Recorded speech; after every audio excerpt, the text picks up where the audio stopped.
basketball is more than just speed, skill, and agility. One of the most overlooked elements of the game is cadence. The rhythm and flow a player brings to their movements on the court. Cadence isn't just about how fast you can get to the rim. It's about timing and control and changing your pace to keep your defender off balance. I came across an interesting clip recently where Jaylen Brown was on Hot Ones, and he was talking about the cadence that certain players have when they're dribbling and playing basketball. Among these players, he mentioned Luka Doncic and Kyrie Irving, which got me thinking how crucial cadence is. So I'm going to talk about those two, and I'm going to add another and break it all down for y'all. So what do I mean when I say cadence? Cadence is the rhythm or the timing that a player uses when he's moving or dribbling to kind of keep the defender guessing. Cadence is birthed between the relationship of timing and the amount of steps associated with each dribble. It's not just about how fast or how slow they move, but how they switch between those two speeds. How they use their body language to sell a fake or lull their defender into a false sense of security. And the best players have an unpredictable cadence. They can go from slow to fast in the blink of an eye, or pause just long enough to freeze their defender, or throw that quick dribble in there to disrupt the rhythm. That's how they create separation and open up these scoring opportunities.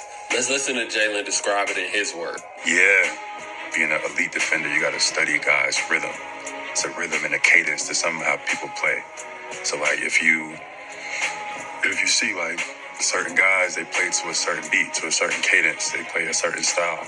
And if you know their style, you can time what they're gonna do next because you know the rhythm and the BPM that they're gonna play at. Luka has a unique rhythm. Quick, but his cadence can go from fast to super slow and then quick like no other. This was one perfect example. Not only is he changing pace, but he's changing the levels of his body.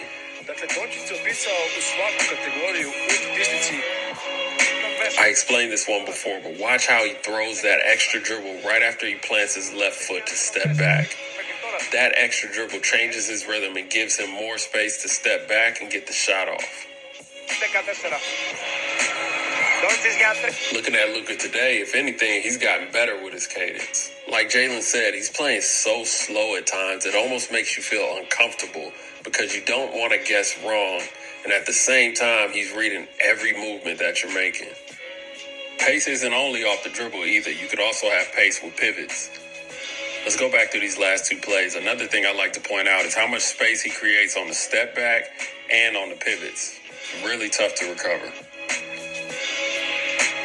And when you're on an island with him and he can dictate the pace, you're really at his mercy.